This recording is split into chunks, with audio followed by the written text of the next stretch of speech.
누가복음 14장 25절로 27절 3절 짧은 말씀이기 때문에 우리 다 함께 한 목소리로 읽겠습니다. 시작. 수많은 무리가 함께 갈새 예수께서 돌이키사 이르시되 무릇 내게 오는 자는 자기 부모와 처자와 형제와 자매와 더욱이 자기 목숨까지 미워하지 아니하면 능히 내 제자가 되지 못하고 누구든지 자기 십자가를 지고 나를 따르지 않는 자도 능히 내 제자가 되지 못하리라. 아멘. 새벽에 이제 다른 말씀 전해지기 전까지는 이렇게 몇 군데 정해서 말씀을 나누겠습니다. 예수님이 오늘 본문의 말씀에서 제자의 길을 말씀해 주십니다. 제자의 길. 제자라는 말을 우리가 잘 늘 기억해야 되는데 많은 사람들이 예수님을 대하는 방식이 다르죠. 어떤 사람은 성경에서 보면 자기 질병 낫기 위해서 주님을 따르는 자가 많죠. 오늘날도 마찬가지입니다. 내 자신의 질병을 낫게 해주신 분을 간증하는 분들이 있죠. 또 어떤 분들은 자신에게 은혜를 주신 하나님을 또 찬양합니다. 뭐 어떤 때에 어떤 일이 일어났고 이런 간증이 있는 분들이 꽤 많이 있습니다.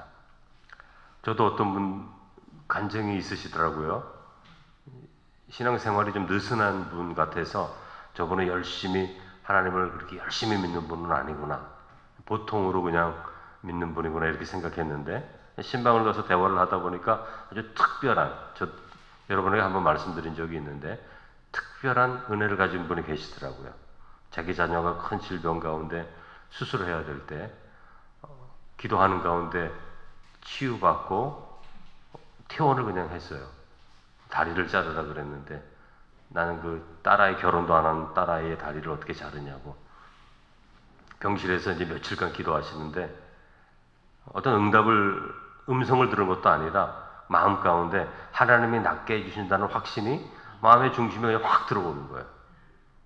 그러니까 이건 내 생각인가? 내가 딸을 사랑하니까 그러는 건가? 그리고 계속 기도하시는데 그 확신이 강하게 들었어요. 그래서 퇴원을 했는데 퇴원을 하고 통원 치료받고 수술하지 않았는데 제가 이제 그 집에 갔을 때가 그런 일이 있은 지 10년이 지난 후였어요.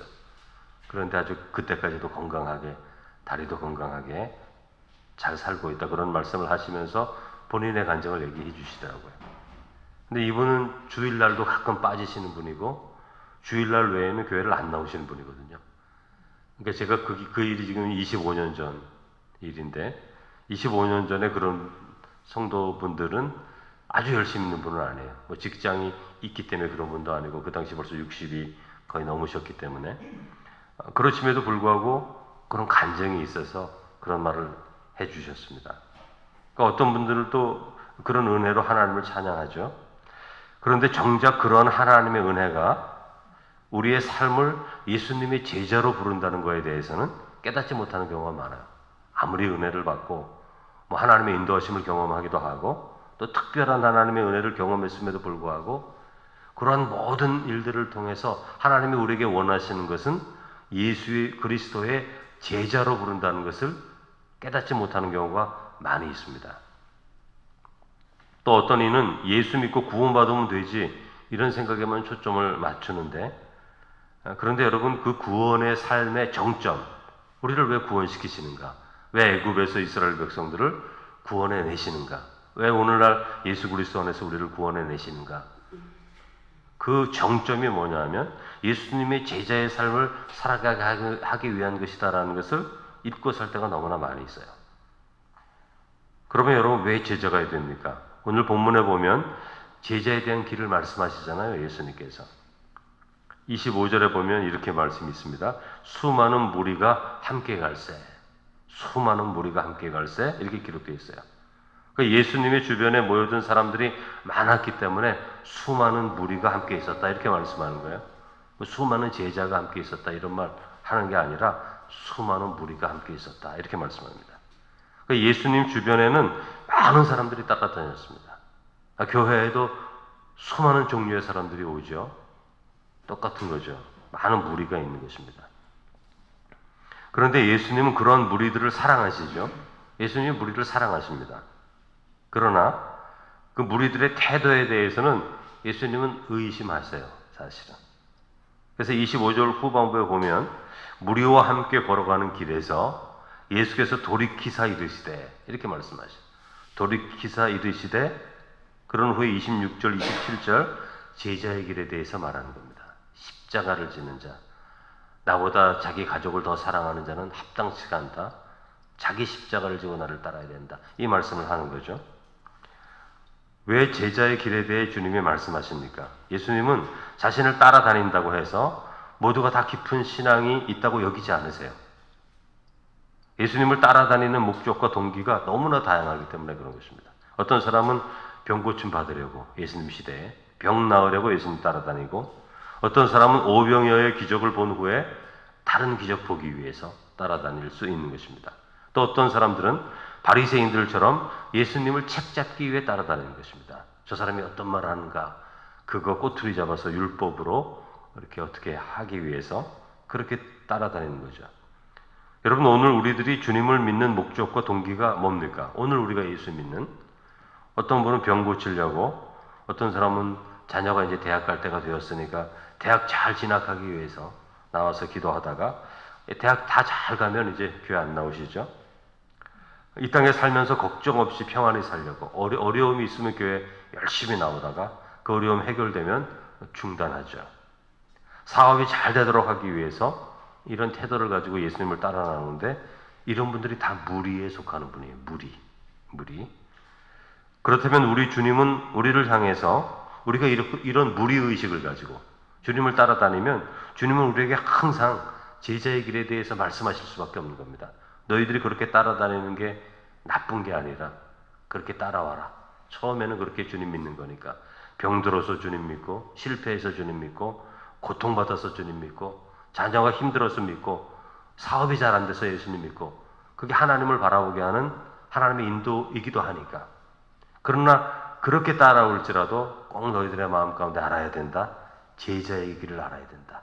이게 진정으로 하나님을 섬기고 따르는 길이다. 그 말씀을 항상 우리 가운데 해주실 것입니다. 여러분, 수많은 무리보다 예수님은 제자를 좋아하는 거예요. 무리를 좋아하시지만 제자가 되기를 원하는 거죠. 여러분, 무리는 주님과 끝까지 함께 그 길을 걸어가는 사람이 아닙니다. 무리는 어떤 환경의 조건만 변하면 언제든지 가던 길을 멈춰요.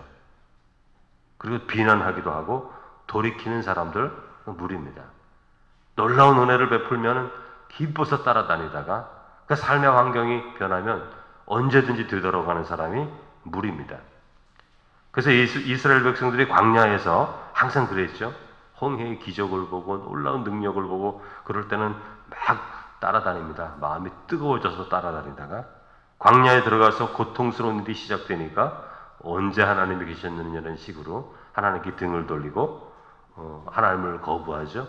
그게 무리예요, 무리. 그러니까 이스라엘 백성들의 모습은 무리였지 제자가 아니었던 것입니다. 근데 예수님이 원하시는 것은 이런 무리가 아니에요. 무리로 시작했을지라도 제자가 되기를 원합니다. 우리 교회 안에도 많은 무리가 있겠죠. 그러나 그런 무리가 되는 것이 아니라 제자가 되기를 하나님이 원하시는 것이죠. 그 제자라는 것은 주님의 사역을 끝까지 이루어낼 예수님의 분신 같은 사람들을 말하는 거예요. 그러니까 무리의 목적은 자기 이익 구하는 겁니다. 이거 해주세요, 저거 해주세요. 뭐 그런 거 말하는 거예요.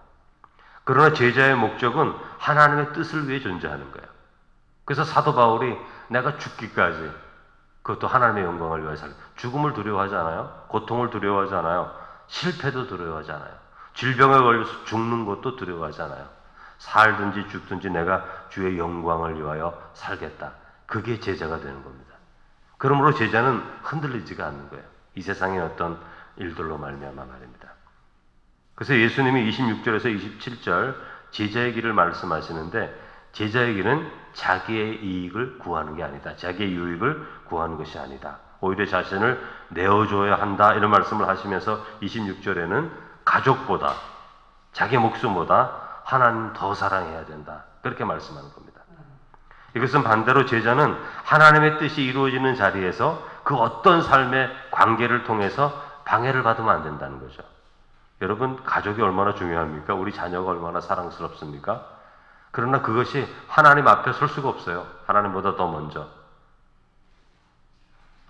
그 어떤 관계의 삶도 하나님 앞에 서 있을 수가 없습니다. 서 있는 순간 그 우상이 되는 거죠. 가족은 중요하고 하나님이 창조하신 아름다운 공동체지만 가장 가까운 사랑의 관계일지라도 하나님과 우리 사이에 설 수가 없어요. 그러면 그건 우상이 되는 거예요. 하나님이 아브라함을 시험하신 게 그거잖아요. 이삭을 100세에 낳습니다. 근데 하나님이 시험하시는 거예요. 하나님을 더 사랑하는지 이삭을 더 사랑하는지. 그래서 이삭을 바치라 그러는 거예요. 그러므로 사도 바울은 언제나 그렇게 우리에게 말합니다. 예수 그리스도 안에 있어야 된다. 예수 그리스도 안에, in Christ. 사도 바울의 복음서에 보면은 예수 안에서라는 말이 계속 반복이 돼요. 예수 안에 있을 때만 우상을 섬기지 않을 수 있고, 예수 안에 있을 때만 내 가족보다 하나님을 더 사랑할 수 있고, 예수 안에 있을 때만 내가 고통스럽고 질병이 들고 힘들고 어려워도 이길 수 있는 힘이 있는 거죠. 제자는 예수 안에 있는 사람이에요. 자기 감정과 자기 혈기와 이런 것들을 다 포기할 수 있는 자리는 예수 안입니다. 그래서 27절을 보면 자기 십자가를 지고 따라야 된다 이렇게 말씀하시는데, 여러분 우리들은 한 가지 오해를 하죠. 예수님이 우리를 대신해서 십자가를 지셨다면 이제 우리는 십자가를 질 필요가 없다 이렇게 말씀하는 교단들이 있어요. 우리는 이제 그 열매를 먹으면 된다. 평안함, 만족, 부요함, 능력 그런 것들만 경험하면 된다 이렇게 말하는 기독교 교단들이 있습니다. 근데 예수님은 그렇게 말씀하지 않으시죠. 자기 십자가를 지고 나를 따르라 그렇게 말씀하시는 거예요. 내가 십자가를 졌으니까 너희들 십자가를 다 버려도 돼 그렇게 말씀하시는 것이 아니라 내가 십자가를 지고 승리했으니까 너희도 십자가를 지고 승리하라 그렇게 말씀하시는 거죠. 근데 여러분 십자가의 정신이 뭡니까? 죄인을 대신하여 자기의 생명을 내어주는 게 십자가잖아요. 그렇다면 주님이 말씀하시는 십자가를 진다는 것은 자기를 위해 사는 게 아니에요. 십자가는 자기를 위해 사는 게 아닙니다. 제자는 자신을 위해 사는 자가 아닙니다. 타인을 위해 사는 자예요. 하나님의 영광을 위해 사는 자예요. 그러니까 여전히 죄악 가운데 있는 자들을 긍휼히 여기고 그들을 위해서 내 자신을 내어주는 것, 그게 십자가의 길이에요. 그거를 살라고 말씀하시는 거죠. 무리들은 자기 위해 사는 사람이에요. 십자가를 질 수가 없습니다. 남을 위해 자기의 삶을 나눌 수가 없는 사람이죠. 여러분 십자가를 짓는 것이 제자인데 십자가를 진다는 것은 주님의 뜻을 따른다는 거죠. 그러니까 내 성공을 위해, 내 명예를 위해, 내 이익을 위해, 내 자존심을 위해 사는 것이 아니라 하나님의 영광을 나타내기 위해서 내 자신을 낮추고 이웃을 위해서 삶을 나누고 나의 생명까지 내어주는 삶이 제자의 삶인 거죠. 근데 제자의 삶을 살면 사람들이 하나님을 보는 거예요.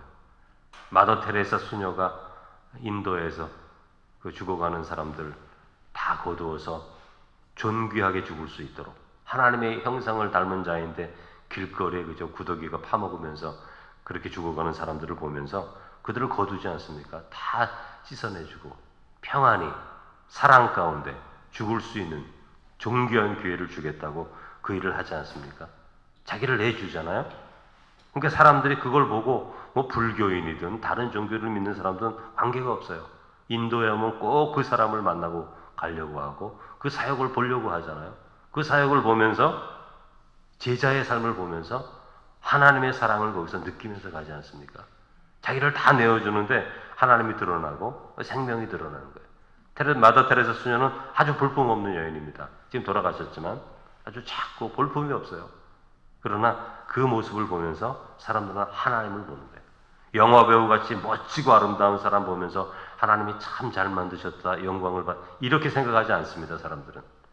진정한 제자를 보면 거기서 하나님이 보이는 건데 진정한 제자가 누구라고요? 십자가를 지는 삶, 자기를 내어주는 삶, 나를 위해 사는 삶이 아니라는 것이죠. 그럴 때 하나님이 사람들에게 보여주게 되는 것입니다. 제자는 하나님의 뜻이 이루어지는 것을 구하고 주님을 따르게 됩니다. 그럴 때 세상은 소금의 맛을 알게 되고 하나님께 돌아올 수 있게 되는 것이죠. 그러므로 우리는 항상 무리 가운데 머물지 않고 제자가 되어야 되는 거예요. 무리가 되는 거 뭐라고요? 나를 위해 살려고 자꾸 하는 거, 나만 보이는 거, 그 무리거든요. 거기서 자꾸 나오려고 해야 되는 거죠. 제자가 되어야 되는 겁니다. 마태복음 28장 18절 19절 예수님이 그러잖아요. 하늘과 땅의 모든 권세를 내게 주셨으니 그러므로 너희는 가서 모든 민족을 제자로 삼으라 그러셨거든요. 아버지와 아들과 성령의 이름으로 세례를 베풀고 제자 삼으라 그런 거예요. 무리를 삼으면 안 되는 것입니다. 그래서 주님의 분신이 되어서 십자가를 짐으로써 우리의 서 있는 삶의 자리에서 하나님을 드러내는 것.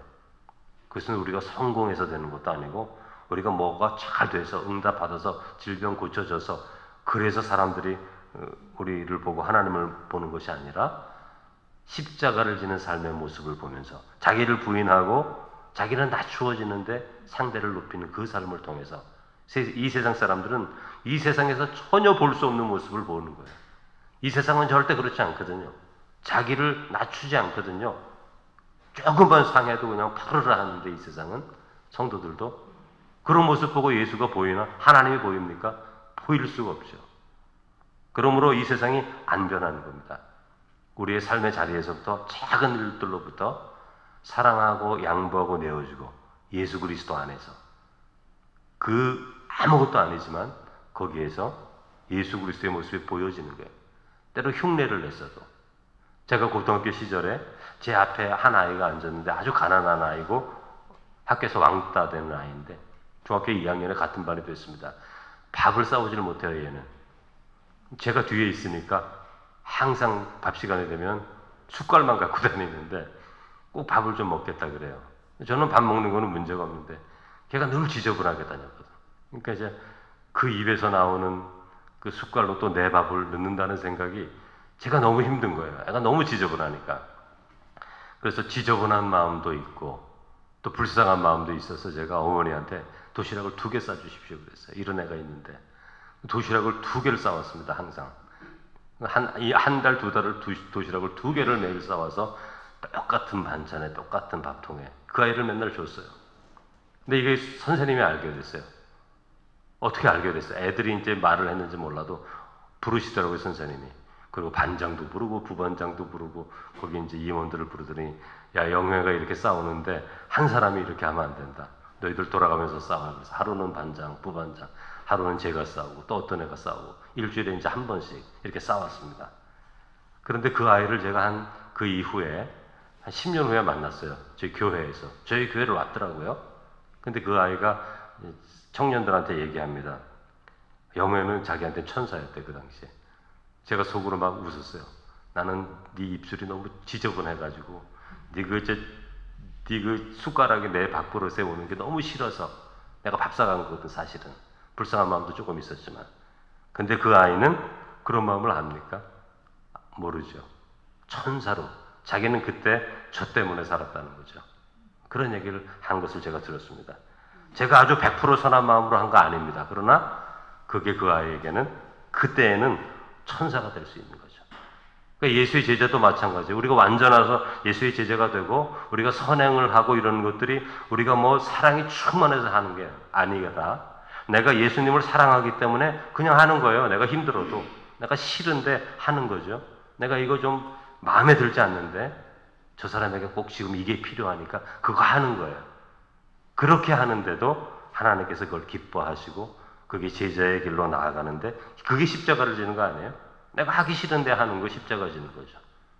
내가 100% 마음에 사랑이 충만해서 하는 거 그게 제자가 아닙니다. 제자는 하나님이 기뻐하시는 일을 내가 마음에 들지 않아도 그냥 하는 거 그게 제자인 거죠. 그런 제자의 삶을 통해서 하나님이 이 세상을 더 풍성하게 해가요. 아주 작은 거지만 그렇게 되다 보면 하나님, 예수님이 어떻게 말씀하십니까? 30배, 60배, 100배로 거두게 된다는 거죠. 작은 걸로 시작했는데 열매는 크게 만들어주는 거. 그게 제자의 삶인 거죠. 그러면 우리가 작은 사람들이지만 작은 일을 이 한 구석에서 하지만 그게 더 풍성한 열매로 거둬질 수 있다는 비전을 갖게 되는 거죠. 숨어있는 사람들이 다 그렇게 하면 이 세상은 아름다워지는 것입니다. 제자가 되어서 무리 가운데 머물지 말고 주님의 영광을 드러내는 성도 되시기를 주님의 이름으로 축원합니다. 사랑이 많으신 아버지 하나님, 저희들을 제자로 불러주셨는데 저희들이 무리 가운데 머물러 있을 때가 많이 있습니다. 십자가를 지지 못하고 나에게 받을 것만 생각하고 내게 이루어질 것만 생각할 때가 얼마나 많은지 모릅니다. 그러나 오히려 십자가를 지고 내 것을 내려놓고 사랑하고 섬기고 주님의 뜻대로 살고자 할 때 그 가운데에서 예수 그리스도 안에서 때로 우리의 삶의 문제들이, 우리의 삶의 고통과 질병과 아픔들이 치유된다는 사실을 저희들이 깨닫지 못할 때가 너무나 많이 있습니다. 제자의 삶이 겉으로 보기에는 고통스러워 보이기도 하고 때로는 볼품없이 보이기도 하지만 그 가운데 생명이 있다는 것을 기억하고 우리가 무리가 되지 않고 예수님 가까이서 예수님의 뜻에 순종하고 예수님과 교제하고 나누고 예수님과 사귀고 예수님과 깊은 관계를 갖는 제자가 되어서 이 땅을 살아가는 동안 짧은 생애를 살아가지만 어디에 있든지 주님을 드러내고 하나님의 영광을 나타낼 수 있는 온전한 제자가 되게 해 주옵소서. 예수님의 이름으로 기도드립니다. 아멘.